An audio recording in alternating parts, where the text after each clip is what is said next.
नारा लगाएंगे, भारत माता की इंकलाब, महाविकास अघाड़ी। मंच पे आसीन आपके लोकप्रिय सांसद श्याम कुमार जी, जिनके प्रचार में तो मैं आया था लेकिन इनसे मुलाकात नहीं हो पाई थी, लेकिन आज अच्छा संयोग है कि सांसद जी से इस मंच पे मुलाकात हो रही है।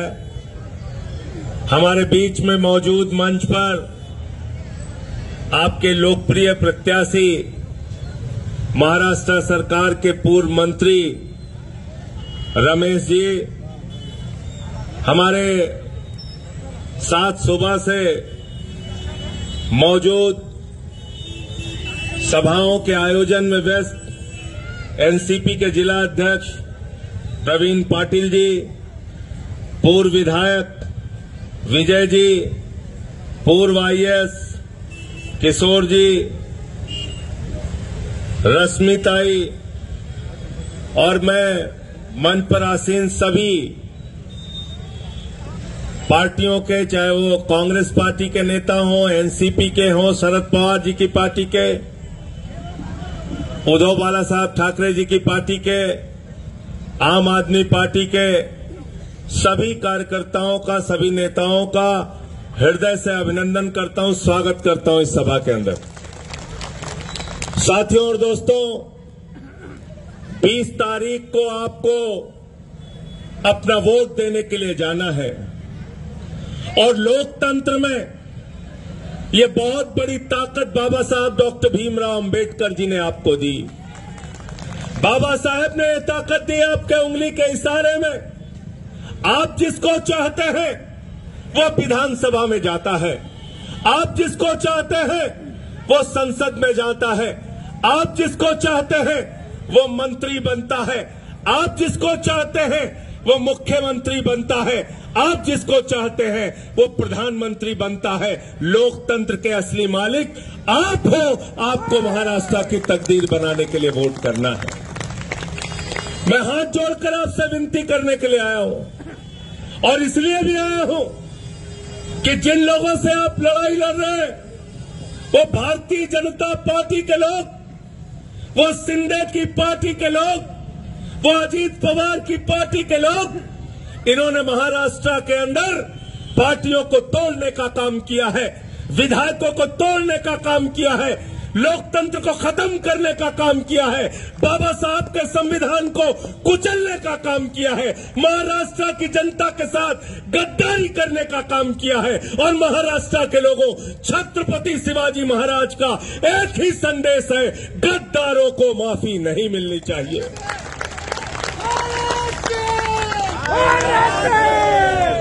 माफ करोगे क्या, बताओ हमको? माफ करोगे क्या गद्दारों को? माफ करोगे क्या? याद है ना प्रधानमंत्री जी ने क्या कहा था? उन्होंने कहा था अजीत पवार ने 70,000 करोड़ का घोटाला किया। फिर अजीत पवार को गले लगा लिया।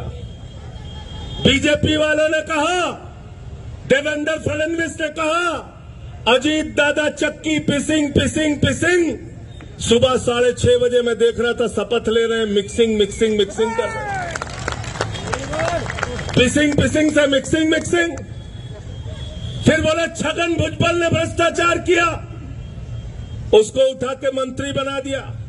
फिर बोले हसन मुशर्रफ ने भ्रष्टाचार किया, उसको बना के मंत्री बना दिया। फिर बोले प्रफुल्ल पटेल, इकबाल मिर्ची से इनका संबंध है, दाऊद इब्राहिम से संबंध है, अरे तो नवाब मलिक है, इनका तो दाऊद इब्राहिम से संबंध है। सबको पकड़ पकड़ के गले लगा लिया। इसका मतलब भारतीय जनता पार्टी का एक ही मकसद है, किसी भी तरीके से विधायकों को तोड़ो, सत्ता बनाओ। भारत के प्रधानमंत्री मोदी वॉशिंग मशीन चलाते हैं, जो भी भ्रष्टाचारी उनके साथ शामिल हो जाए वो पवित्र हो जाता है। गलत तो नहीं कह रहा हूं? गलत तो नहीं कह रहा हूं? क्या नारे लगे महाराष्ट्र के अंदर? 50 खोके एकदम ओके, 50 खोके एकदम ओके। आप अपना विधायक चुनते हो अपनी गली बनवाने के लिए, अपना गांव बनवाने के लिए, रोजगार पाने के लिए, किसानों के हक की लड़ाई लड़ने के लिए। लेकिन जिस विधायक को आप चुनकर भेजते हैं वो 50 करोड़ रुपए में बिक जाता है। वो 50 करोड़ रुपए में सिर्फ खुद को नहीं बेचता, आपकी विधानसभा को बेचता है, महाराष्ट्र को बेचता है, महाराष्ट्र की जनता के हितों को बेचता है। आपको तय करना है। जब 20 तारीख को जाना अपना वोट देने के लिए, तो एक एक बात को याद करके जाना। उद्धव बाला साहब ठाकरे की पार्टी को तोड़ दिया गया, उनका तीर कमान चोरी कर लिया गया। शरद पवार जी की पार्टी को तोड़ दिया गया, उनकी घड़ी चुरा ली गई। मैंने अब तक सुना था कार चोर होते हैं, बाइक चोर होते हैं, सोना चोर होते हैं, लेकिन ये भारतीय जनता पार्टी वाले पार्टी चोर है, पार्टी चोर। किसी का तीर कमान चुराते हैं, किसी की घड़ी चुराते हैं। ये घड़ी चोरों से बदला लोगे कि नहीं लोगे बताओ? ये तुम्हारी घड़ी चुराने वालों से बदला लोगे ना? शरद पवार जी की घड़ी चुरा ली,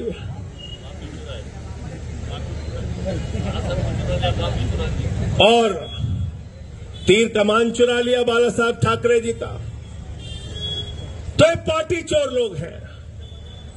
चुनाव आया है तो ये नहीं बताते कि महाराष्ट्र में बच्चों के लिए स्कूल कितने बनाए, आपको ये नहीं बताते कि सरकारी अस्पतालों की सुविधा कितनी बढ़ाई, ये नहीं बताते विदर्भ के लोगों को कि जो किसान आत्महत्याएं कर रहे हैं उनके कर्जे को माफ करने के लिए क्या किया, ये नहीं बताते कि सोयाबीन की खेती के लिए क्या किया, ये नहीं बताते कि महाराष्ट्र के तरक्की के लिए क्या किया।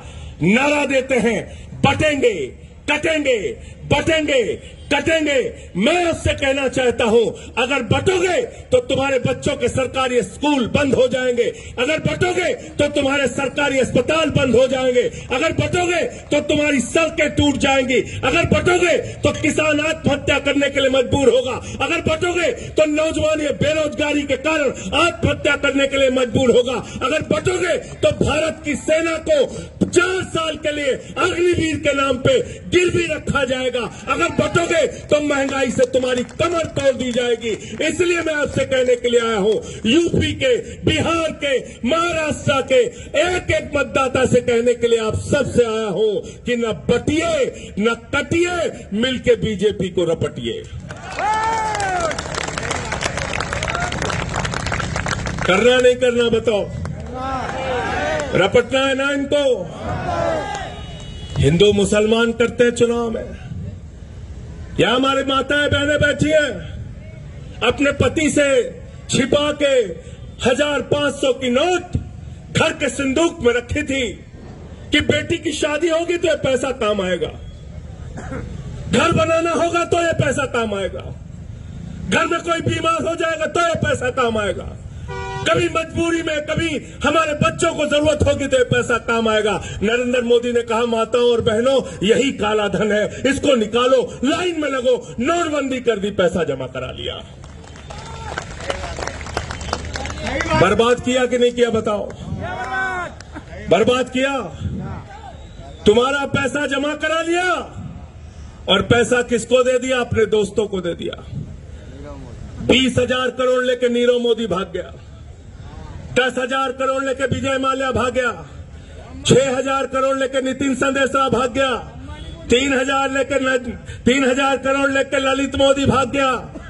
अरे मोदी जी, तुम कहते हो बटिए नहीं, कटिए नहीं, मैं आपसे कहना चाहता हूं, ये हिंगना विधानसभा के लोग बिना बटे आएंगे। हमको नीरव मोदी का घर बताओ, 20,000 करोड़ रुपए लूटा है, हम सब इकट्ठा होकर आएंगे उससे पैसा वापस लेने के लिए।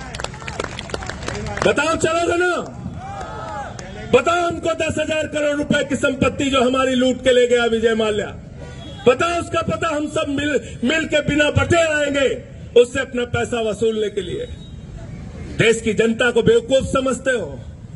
भारत के प्रधानमंत्री चुनाव प्रचार में आते हैं, अपने वादों के बारे में बात नहीं करते, क्या कहा था 2014 में? नौजवानों वोट दे दो, 2 करोड़ नौकरी हर साल देंगे। क्या 20 करोड़ नौकरी हिंदुस्तान के नौजवानों को मिल गई? कहा था महंगाई कम करेंगे, 40 रुपए का डीजल हो जाएगा, 50 रुपए का पेट्रोल हो जाएगा। क्या इस देश के अंदर महंगाई कम हो गई? वादा किया था प्रधानमंत्री ने, किसानों की आमदनी दोगुना कर देंगे।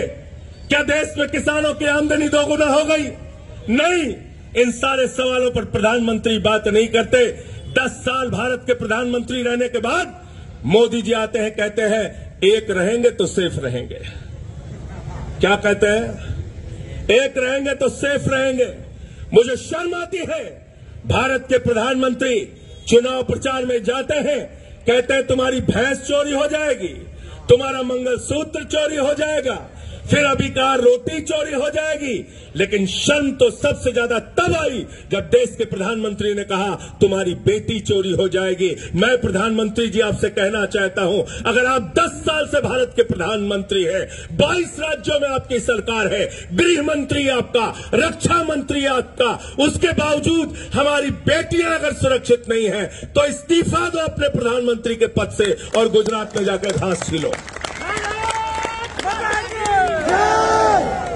जाओ गुजरात में जाकर घास छीलो।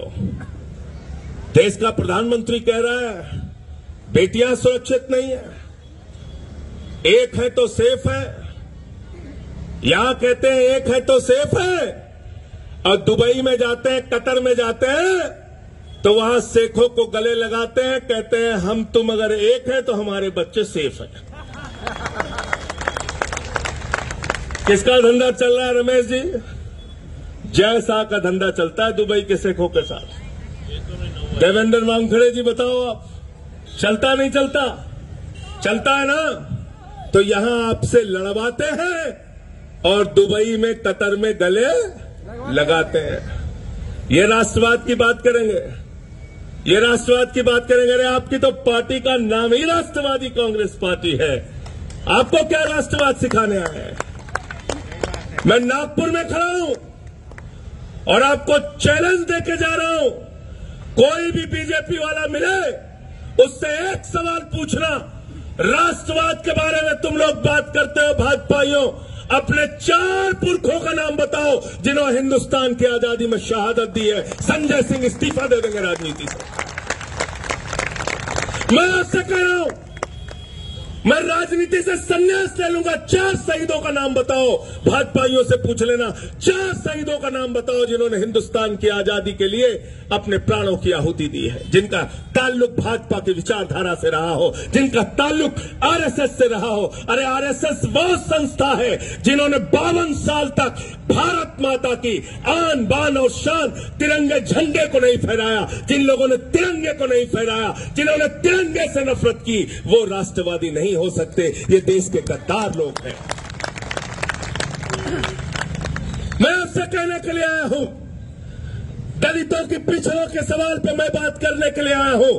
पूछो आरएसएस के लोगों से, पूछो बीजेपी वालों से, 100 साल हो गया आरएसएस को बने हुए, एक भी दलित, एक भी पिछड़ा आज तक आरएसएस का प्रमुख क्यों नहीं हुआ? इसका जवाब मांगो, इनसे सवाल करो, पूछो इनसे। हिंदू की बात करते हो, राष्ट्रवाद की बात करते हो।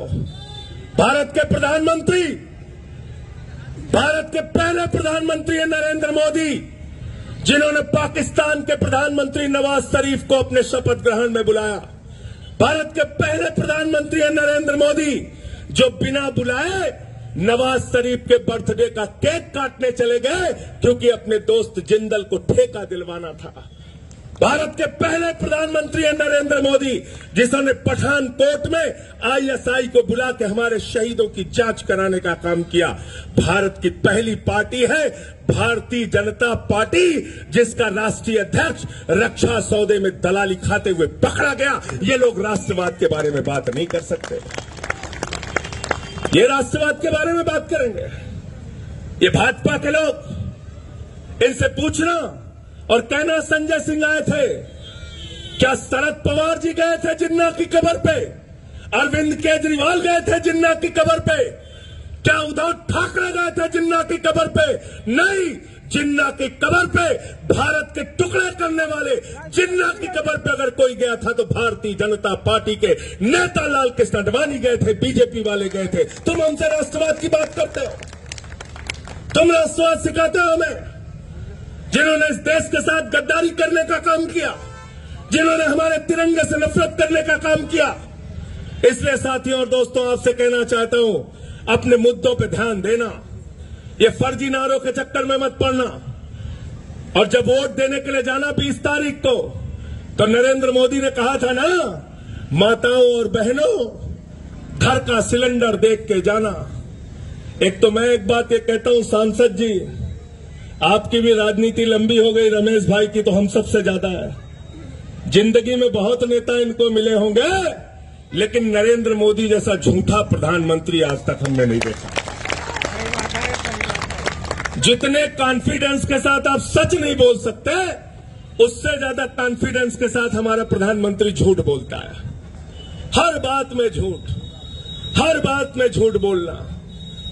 एक बार बिहार में गए तो कहने लगे, सिकंदर जब बिहार में आया था तो बिहारियों ने मार के भगाया था। बिहारियों ने कहा, भैया सिकंदर कभी बिहार में नहीं आया। हमारे यहां खलीलाबाद में गए यूपी में तो कहने लगे, संत कबीर दास जी, बाबा गुरु नानक देव जी, बाबा गुरु नानक गोरखनाथ जी एक साथ बैठ के मीटिंग करते थे, उनके जीवन काल में ही 100 साल का अंतर है। ऐसा झूठ बोलने वाला प्रधानमंत्री कहते हैं, नाली के गैस से चाय बना लो आप लोग। झूठ बोलने वालों की पार्टी है। तो क्या बोला था आपसे कि भाइयों और बहनों, जब अपने घर से वोट देने के लिए जाना तो अपने गैस का सिलेंडर देख के जाना। तब गैस के सिलेंडर का दाम था 400 रुपए। आज संजय सिंह आपसे कहने के लिए आया है, जब 20 तारीख को वोट देने के लिए जाना तो घर का सिलेंडर जरूर देख के जाना। 3 गुना दाम हो गया सिलेंडर का। दाल का डब्बा भी देख के जाना, 250 रुपए किलो में दाल खरीदनी पड़ी। सरसों के तेल का डब्बा भी देख के जाना, 300 रुपए में सरसों का तेल खरीदना पड़ा। देख के जाना अपनी मोटरसाइकिल को, जिसमें 110 रुपए का पेट्रोल भरवाने के लिए मजबूर रहे आप। देख के जाना अपनी डीजल वाली गाड़ी को, ऑटो को, कार को, जिसमें 100 रुपए का डीजल भरवाया आपने। देख के जाना किसानों के चेहरे को, याद करके जाना उनकी आत्महत्याओं को, याद करके जाना माताओं बहनों के साथ जो जुल्म और जाति महाराष्ट्र में हुई, और याद करके जाना कि आपके सबसे प्रिय और आदरणीय छत्रपति शिवाजी महाराज की मूर्ति में भी शिंदे सरकार ने घोटाला किया। जो छत्रपति शिवाजी महाराज के नहीं हुए, वो आपके कभी हो नहीं सकते, वो आपके कभी। इसलिए मैं आपसे कहने के लिए आया हूं, इस बार वोट कहां पे आपको देना है? 3 नंबर। कहां पे देना है? 3 नंबर रमेश जी को तुतारी वाले खाने पे, तुतारी वाले खाने पे। ये तुतारी बजाइए शिंदे के, भाजपा के, अजीत पवार के नापाक गठजोड़ के खिलाफ। ये तुतारी बजाइए बेरोजगारी के खिलाफ। ये तुतारी बजाइए भ्रष्टाचार के खिलाफ। ये तुतारी बजाइए किसानों के हक में।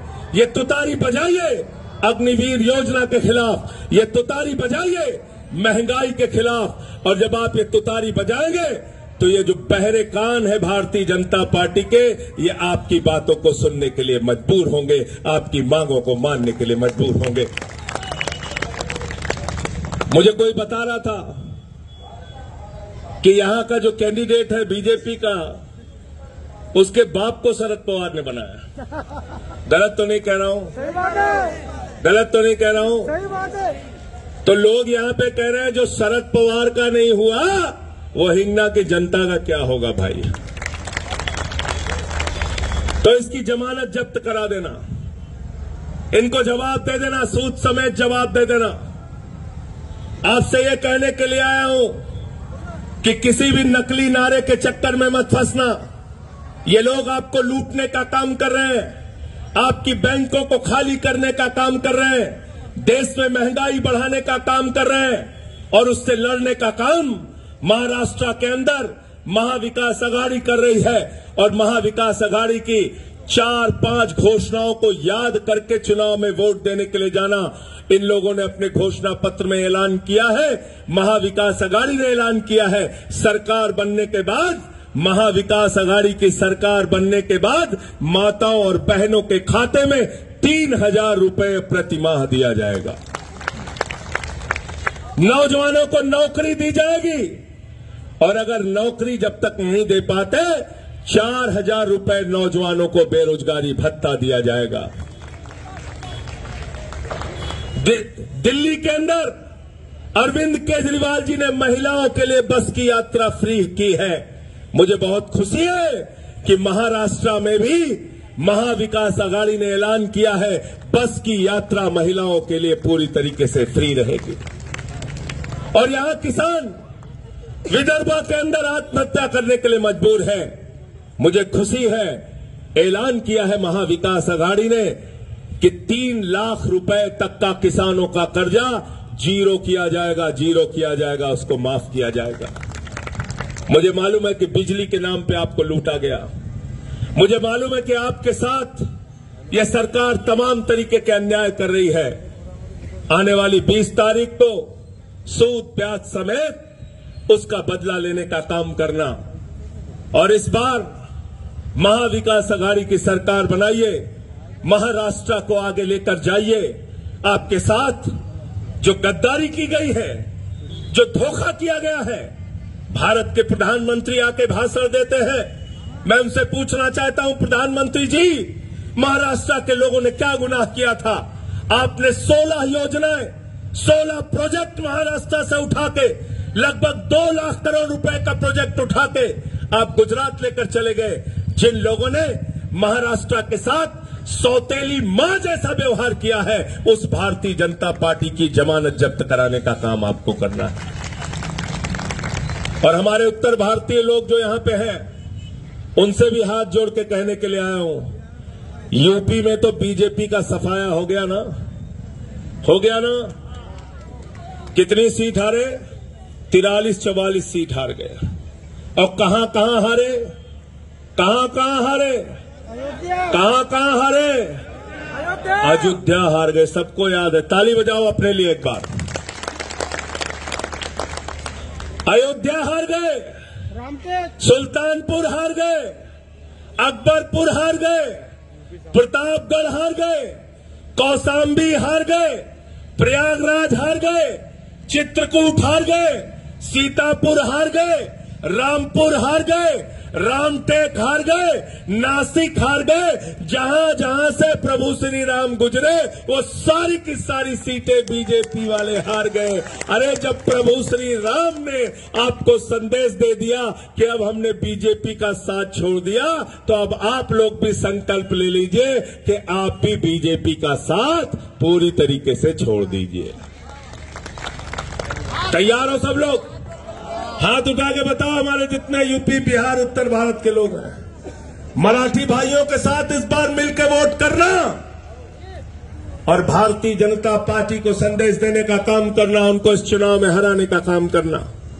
ये आपसे कहने के लिए आया हूं, क्योंकि हिंदू धर्म झगड़े और लड़ाई नहीं सिखाता, हिंदू धर्म आपस में बंटना और बांटना नहीं सिखाता, हिंदू धर्म बंटना और कटना नहीं सिखाता। हिंदू धर्म तो कहता है, हमारा रामचरितमानस कहता है, सब नर करहि परस्पर प्रीति, सारे लोग आपस में प्यार से रहे। ये रामचरितमानस का संदेश है। हिंदू धर्म कहता है वसुदेव कुटुंबकम, पूरा विश्व हमारा परिवार है। ये हिंदू धर्म का संदेश है। हिंदू धर्म कहता है धर्म की जय हो, अधर्म का नाश हो, प्राणियों में सद्भावना हो, विश्व का कल्याण हो। हिंदू धर्म पूरे विश्व के कल्याण की कल्पना करता है। हिंदू धर्म बंटने, कटने, मरने, मारने की बातों में यकीन नहीं करता। तो मोदी जी, चाहे योगी जी, चाहे फडणवीस जी, चाहे शिंदे जी, ये लोग हिंदू धर्म को बदनाम करने का काम कर रहे हैं। हम बाबा साहब डॉक्टर भीमराव अंबेडकर जी को मानने वाले हैं, गौतम बुद्ध जी को मानने वाले हैं, गांधी जी को मानने वाले हैं, प्रेम को मानने वाले हैं, अहिंसा को मानने वाले हैं, भारत के संविधान को मानने वाले हैं। और बाबा साहब ने जो संविधान लिखा है उसमें लिखा है भारत एक धर्मनिरपेक्ष राष्ट्र है। भारत की धर्मनिरपेक्षता, एकता में जीना है, महाराष्ट्र को आगे लेके जाना है, हिंदुस्तान को आगे लेके जाना है। जय हिंद, जय महाराष्ट्र, इंकलाब जिंदाबाद, महाविकास आघाड़ी जिंदाबाद। धन्यवाद।